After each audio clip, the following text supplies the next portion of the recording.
अजित पवारांसारखा नेता गमावणं ही राज्यासाठी न भरून निघणारी हानी. दादा, तुमचा हा निर्णय चुकला. माघारी या. अजित पवारांच्या आठवणीत एकनाथ शिंदे भाऊक. 70,000 कोटींच्या घोटाळ्याच्या आरोपांनंतरही अजितदादा खचले नाहीत. मात्र एखाद्याला जीव नकोसा होईपर्यंत आरोप करून बदनामी करू नका. अजितदादांच्या शोक प्रस्तावावर बोलताना उद्धव ठाकरेंचा भाजपवर निशाणा.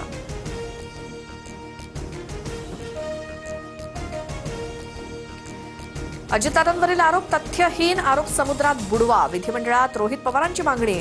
तर कितीही दबाव आला तरी मी मागे हटणार नाही. विमान अपघाताच्या सखोल आणि पारदर्शक चौकशीसाठी रोहित पवार आग्रही.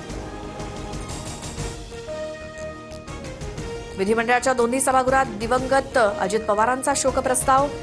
सभागृहात सर्वच नेते भाऊक. दादांबाबत बोलताना रोहित पवार, हसन मुश्रीफ, आदिती तटकरेंना अश्रू अनावर.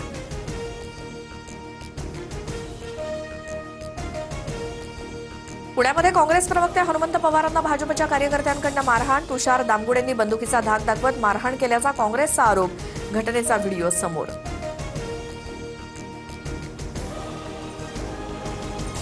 महाराष्ट्रात गुंडाराज फोफावतंय.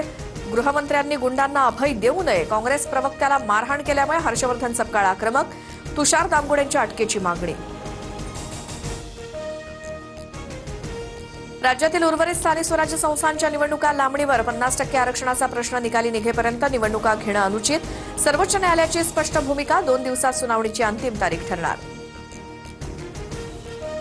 राज्याच्या भाजप कार्यकारिणीची उद्या घोषणा होणार. सूत्रांची माहिती. स्थानिक स्वराज्य संस्थांच्या निवडणुकांनंतर प्रदेश कार्यकारिणी जाहीर होणार. रवींद्र चव्हाणांची उद्या सकाळी 8 वाजता पत्रकार परिषद. मुंबई पालिकेसाठी भाजपच्या स्वीकृत नगरसेवकांसाठीची नावं ठरली. प्रतीक करपे, कमलाकर दळवी, प्रवीण छेडा, नितेश राजहंस सिंह यांना मिळणार उमेदवारी. पंकजा मुंडेंचे माजी पी अनंत गर्जेला जामीन मंजूर. पत्नी गौरी पालवे गर्जेंच्या आत्महत्या प्रकरणात अनंत गर्जे आरोपी. मुंबई सत्र न्यायालयाकडून अनंत गर्जेला जामीन. नाशिक महापालिकेच्या स्थायी समिती सभापती निवडणुकीपूर्वी नाट्यमय घडामोडी. भाजपचे 9 सदस्य अज्ञात स्थळी. मतविभाजन टाळण्यासाठी सदस्यांना सहलीला पाठवलं.